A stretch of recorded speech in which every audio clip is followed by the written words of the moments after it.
Boa noite, eu me chamo Maria Eduarda, eu tenho 14 anos e estou representando a evangelização jovem do Centro Espírita Caridade de Jesus, São Francisco do Sul, na Sexta URI. Essa é a minha primeira palestra e eu irei falar sobre o capítulo 51 no livro do Roteiro de Jesus. Por que, Senhor? Mas antes eu gostaria que vocês fechassem os olhos e respirassem fundo.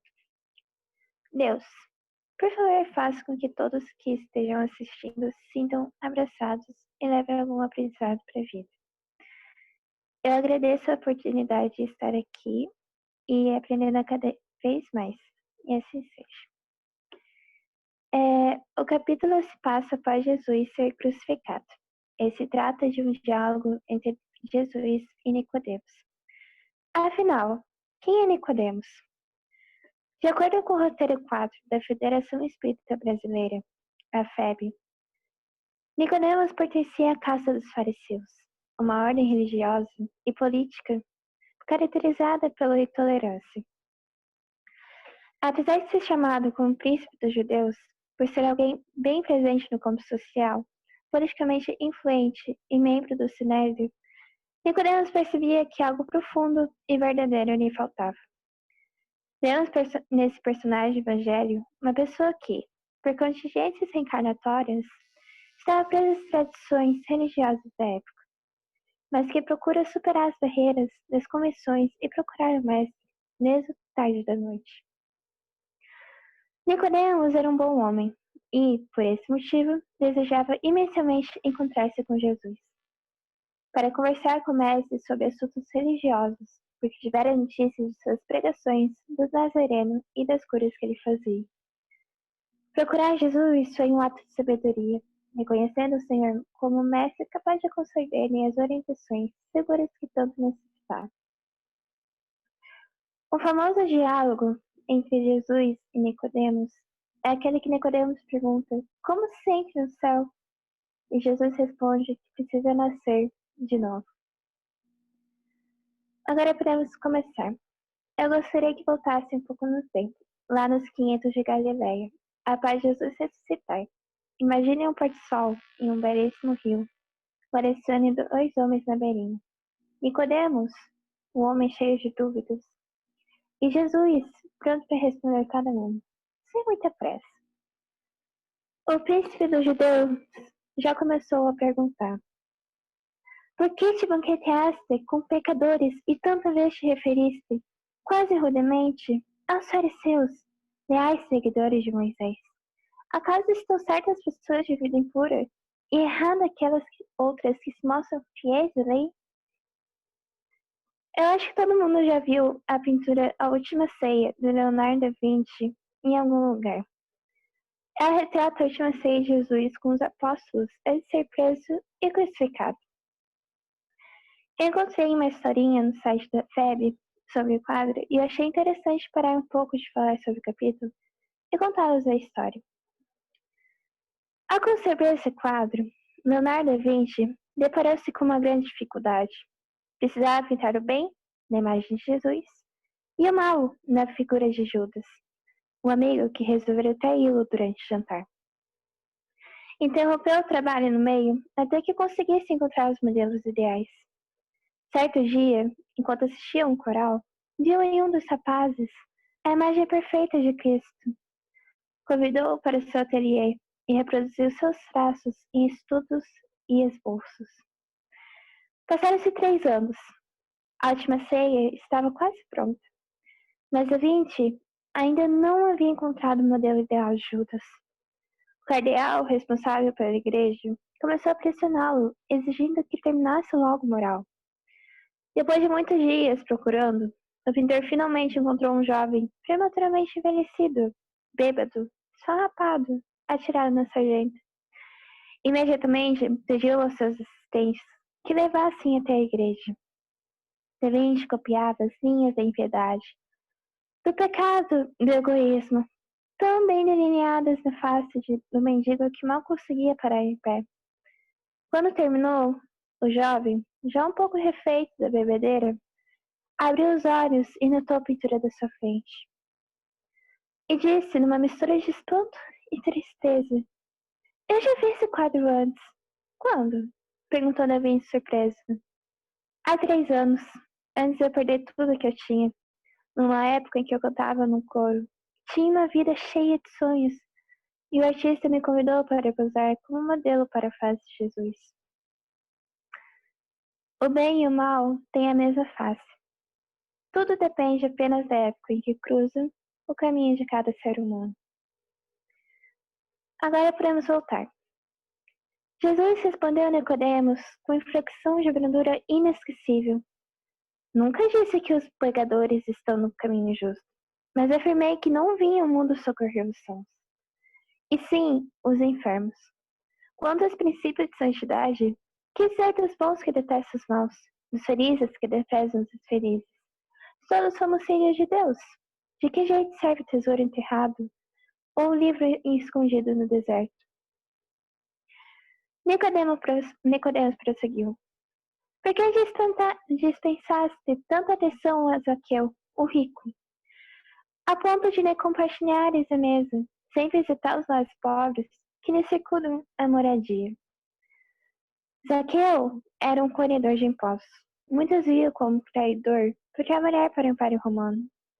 Quando Jesus estava passando por Jericó, a caminho de Jerusalém, ele deu uma pequena parada e atendeu o povo. Ele avistou Zaqueu e disse que iria visitar sua casa. Todos ficaram chocados, pois Jesus estava disposto a ser hóspede de um publicano, colhedor de impostos. Comovido com o amor desmerecido e a aceitação de Jesus, Zaqueu se arrependeu de seus atos e jurou restituí-lo, realizando uma festa em sua casa. Jesus respondeu: Estive com a multidão desde as notícias iniciais do novo reino. Relativamente a Zaqueu, é ele o rico que deseja instituir-se e furtar a lição. Aqueles amigos a quem o mundo apelida de ávoros. É o mesmo que recusar remédio ao doente. Nicodemos perguntou novamente. E as meretrizes, senhor? Por que as defendeste? Meretrizes é quase o mesmo que prostituta. Naquela época, quando uma mulher era largada pelo marido, ela não tinha muitas opções, então vendia seu próprio corpo para poder se sustentar. Jesus então respondeu: Nicodemos, na hora do juízo divino, muitas dessas mesmas desventuradas mulheres, que censuras, ressurgirão do lodo de angústias, limpas e brilhantes, lavadas pelos prantos e pelo suor que derramaram, enquanto aparecerão pejadas de sombra e lama aqueles que lhes prostituíram a existência, depois de lhes usarem de confiança, lançando-as condenação e a enfermidade. Nicodemos prosseguiu. Senhor, ouvi dizer que lhe deste a Pedro o papel de condutor dos seus discípulos. Por quê? Não é ele o colaborador que te negou 3 vezes? Simão, ou Pedro, foi um dos apóstolos de Jesus. Antes disso, ele era um pescador. A maioria os conhece por conta da história Pesca Milagrosa. Foi quando Pedro conheceu Jesus. Ele havia pedido uma barca para pregar uma multidão que não o queria ouvir. Pedro, que estava a lavar algumas redes juntas de Tiago e João, lhes deu um lugar à barca. Jesus disse a Pedro pescar nas águas mais profundas. Pedro falou que pescara toda noite. E nada. Realizando seu pedido, Pedro foi às águas mais profundas, onde pescou muitos peixes. Alguns anos depois, Jesus foi preso e crucificado, e vendo a situação, Pedro ficou com medo, espantado e surpreso. Então, em momentos de pânico, negou 3 vezes que conhecia Jesus, mas após a terceira, ele ouviu o galo e se lembrou da profecia, e quando se virou, olhou diretamente para ele e começou a chorar.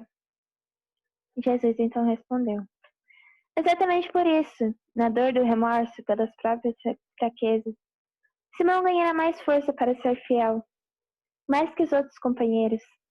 Ele sabe agora quanto custa o sofrimento da deserção. Nicodemos perguntou novamente: E os ladrões do último dia? Por que te deixaste imolar entre 2 malfeitosos? E por que te asseguraste um deles o ingresso do paraíso junto a ti?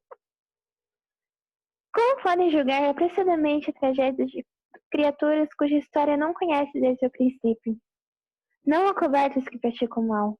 No entanto, é preciso saber até que ponto terá alguém resistido à tentação e ao furto para que se transformem em vítimas do próprio desequilíbrio. E há empreiteiros da fome que responderão pela crueldade com que sonegam o pão. Com referência ao amigo a quem prometi entrada imediata na vida superior, é verdade que assim eu fiz, mas não disse para quê. Ele realmente foi conduzido ao mundo maior para ser reeducado e atendido em suas necessidades de erguimento e transformação. É aquele famoso ditado: não se pode julgar o livro pela capa, não importando quem. Essa pessoa com certeza tem um passado enorme e você nunca saberá tudo dele, mesmo conhecendo bem a pessoa. Tem coisas que só Deus sabe e nunca passa a odiar um ser sem conhecê-lo. Senhor, insistiu Nicodemos, e a responsabilidade com que nos cabe tratar a justiça? Por que te pedisse perdão ao Todo-Poderoso para que os próprios carrascos, quando espendurados na cruz do martírio, inocentando os que te espancaram? Jesus respondeu: não anulei a responsabilidade em tempo algum. Roguei algemado à cruz: Pai, perdoa-lhes, porque não sabem o que fazem. Com isso, não asseverei que os nossos adversários gratuitos estivessem fazendo o que deveriam fazer. Esclareci, tão só, que eles não sabiam o que estavam fazendo e, por isso mesmo, se revelaram dignos da maior compaixão. Antes das palavras do Senhor, concluiu o antigo mestre de Israel, suas lágrimas subiram das estranhas da alma para os olhos. Nada mais ele viu, se não fosse o diáfano do pranto, a refletir as sombras que anunciavam a noite. Ainda assim ele ouviu como se o Senhor falasse longe. Misericórdia quero, não sacrifício. Nicodemo se calou. A emoção sufocara a voz do grande instrutor, cuja presença nos honrava a mansão espiritual, enquanto a nós, velhos jogadores do mundo, que os ouviram atentos, entramos todos em meditação e silêncio, de vez que ninguém apareceu em nossa esternutúria, íntima com bastante disposição para acrescentar palavra. E o capítulo termina aí. Ele é bem curtinho, mas traz algo muito importante: o preconceito.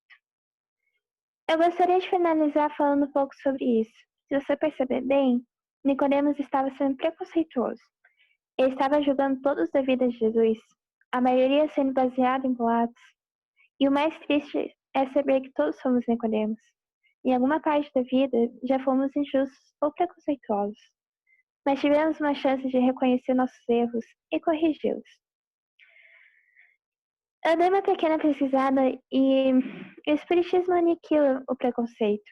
E bom, todos temos o mesmo destino, a felicidade, plena através da conquista da perfeição relativa, alcançada aos poucos das diversas encarnações. Reencarnamos seguindo planejamento prévio, com vista a resgatar erros pretéritos, ultrapassar provas solicitadas e realizar missões, ainda que pequenas. Desse modo, em cada encarnação vivenciamos determinadas situações: financeira, social, física, familiar, etc. Exatamente as que nos são necessárias ao aprendizado e à evolução. Deus ama todos iguais. Preconceito é anti-evangélico e racional absurdo. A convicção lógica da reencarnação e a certeza da justiça e do amor divino destrói. O Espiritismo nos ensina que o valor real de cada um de nós não está na aparência, mas no que pensamos. Sentimos e agimos de acordo com as leis divinas, seguindo o ensinamento do Mestre Nazareno, que para nós o caminho, a verdade e a vida. Busquemos a verdade que anulará o medo e destruirá o orgulho, elevando-nos rumo ao Pai Criador. Eu gostaria de finalizar com o Pai Nosso. Gostaria que você fechasse os olhos e respirasse em fundo. Pai nosso que estás no céu, santificado seja o vosso nome. Venha a nós o vosso reino, seja feita a vossa vontade, assim na terra como no céu. O pão nosso que a cada dia nos dai hoje, perdoai as nossas ofensas, assim como nós perdoamos a quem nos tem ofendido. E não nos deixei cair em tentação, mas livrai-nos do mal, assim seja.